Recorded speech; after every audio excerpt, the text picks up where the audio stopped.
to the neatly washed chicken, added little turmeric, adding salt, Kashmiri red chilli powder, followed by adding chicken masala,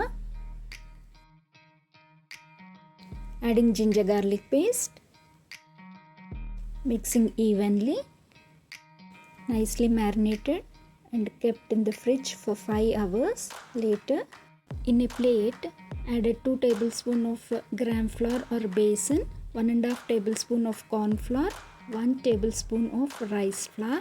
To this I have added normal red chilli powder, very little salt. Mix nicely with the spoon or with the fingers. Each marinated chicken piece will roll in the flour, taken onto the separate plate. Here half of the marinated chicken I am doing this procedure.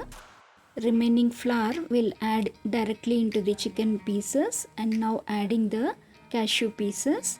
Mix nicely, kept aside.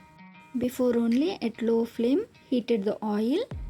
Now frying each chicken piece which is marinated, first the half portion at completely low flame. Once fried, taken onto the plate. This is second round. My nieces and nephew enjoyed this pakoda. The second batch, which is flavored with the cashew pieces, only we elders enjoyed. Kids didn't like much as it is a little softer side compared to the first one. Welcome to Rupa King Vlogs.